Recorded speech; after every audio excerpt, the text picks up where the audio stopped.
Anda telah mengunduh podcast yang dipaparkan oleh Pendeta Dr. Erastus Sabdono ini dari truth.id/voice. Selamat mendengarkan podcast ini.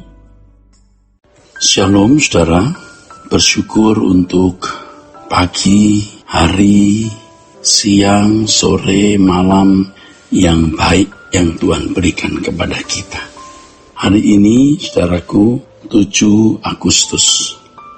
Kita mau mendengarkan renungan firman Tuhan.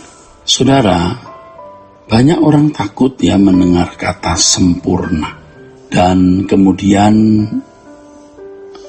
menafsirkan bahwa kesempurnaan itu atau memandang bahwa kesempurnaan itu sesuatu yang tidak akan dialami di bumi.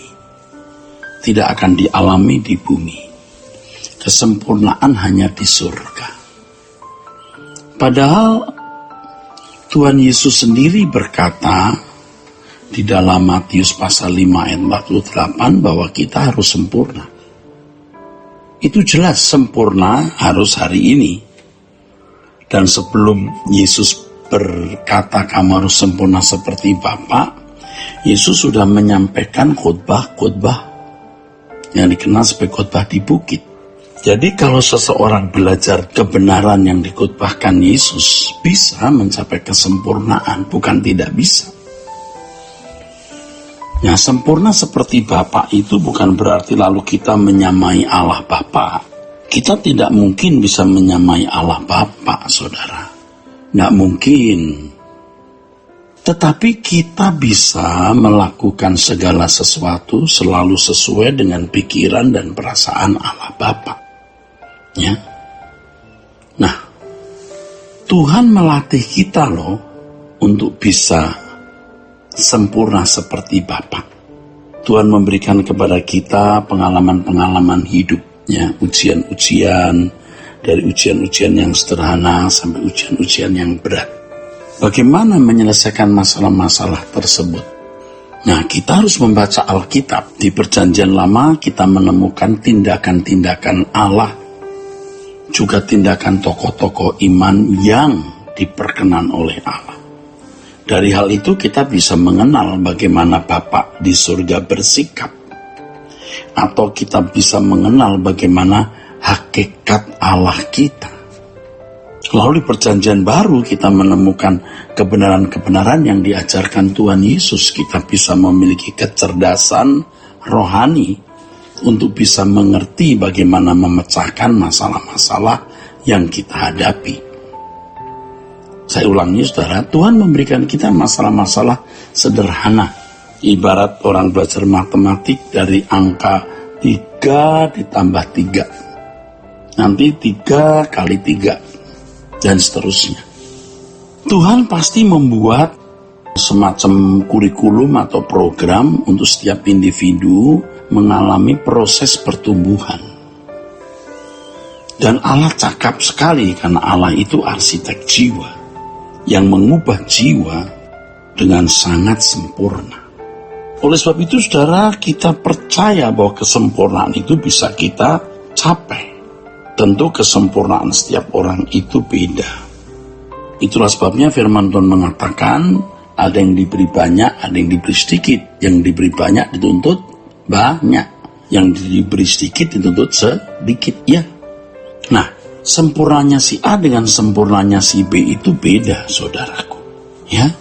Jadi kalau misalnya ada anak kelas 3 SMP, ya, menyelesaikan soal matematik dapat nilai 9. Juga ada anak kelas 3 SMA menyelesaikan soal matematik dengan nilai 9. 9-nya anak kelas 3 SMP dengan 9-nya anak kelas 3 SMA itu beda. Ya kan? Beda. Nanti yang kelas 3 SMP naik kelas terus sampai kelas 3 SMA. Yang kelas 3 SMA sudah kuliah. Jadi saudara-saudaraku, kita harus mengerti, kita harus memahami bahwa setiap orang itu memiliki porsi yang berbeda-beda. Ada yang bertobat sejak usia 10 tahun, ada orang yang mengenal Tuhan jadi Kristen baru setelah umur 60 tahun, kan bisa beda. Ini belum soal situasi, keadaan lingkungan, itu juga semua terkait, saudaraku. Tetapi intinya bagaimana dalam menghadapi setiap persoalan itu, seseorang bisa melakukan segala sesuatu sesuai dengan keinginan Allah. Yesus adalah model dari manusia seperti itu, yang bisa melakukan segala sesuatu sesuai dengan pikiran dan perasaan Allah. Jadi ketika Yesus selesai dibaptis, lalu ada suara, "Ini anakku yang kukasihi, kepadanya aku berkenan." Cara Allah menilai putra tunggalnya ini bukan hanya ketika ia memberi diri dibaptis, seakan-akan dia sama seperti orang berdosa. Tentu ditinjau dari sejak masa kanak-kanaknya. Ya, ketika usia 12 tahun sudah dibait Allah dan menyatakan ia harus ada di rumah bapaknya. Ia harus ada di rumah bapaknya dan bersoal jawab dengan ahli-ahli Taurat. Ini ahli-ahli Taurat, orang-orang hebat. Tetapi Yesus yang usia 12 tahun sudah bisa mengimbangi kecerdasan imam ahli-ahli Taurat itu. Hebat kan? Kalau kita membaca Alkitab, kita tidak pernah menemukan nama Yusuf setelah peristiwa kembalinya dari Mesir. Jadi waktu itu Yesus mau dibunuh Herodes, dibawa oleh Yusuf dan Maria ke Mesir, lalu balik lagi. Lalu tidak ada cerita mengenai Yusuf. Waktu Yesus dianggap gila, hanya Maria yang datang dengan saudaranya. Waktu Yesus disalib, hanya Maria yang menengok Yesus. Nah, menurut para ahli, kemungkinan Yusuf ini meninggal usia muda. Dan ada beberapa alasan lain. Tetapi ini belum pasti ya, saudaraku. Seandainya itu benar, berarti Yesus sejak masa mudanya harus kerja keras memikul beban keluarganya. Ya.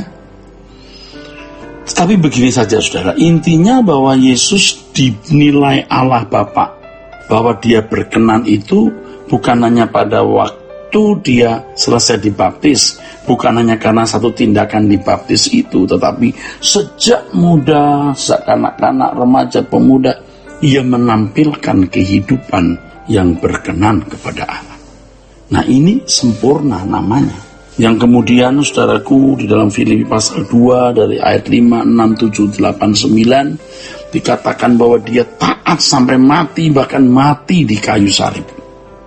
Nah, ini kelasnya. Kelas manusia yang sempurna.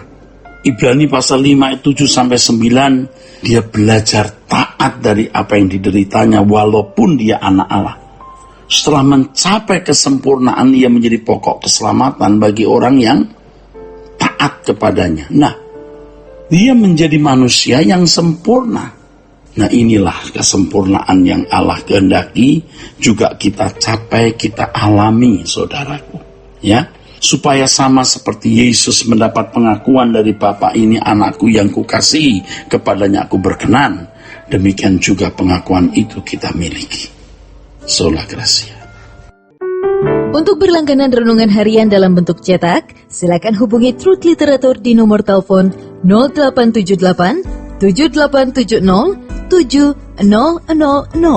Untuk mendapatkan CD khotbah, MP3 renungan Truth, dan CD album lagu produksi Sola Gracia, Anda dapat menghubungi di hari dan jam kerja di nomor telepon 021 638 60953. Tuhan Yesus memberkati.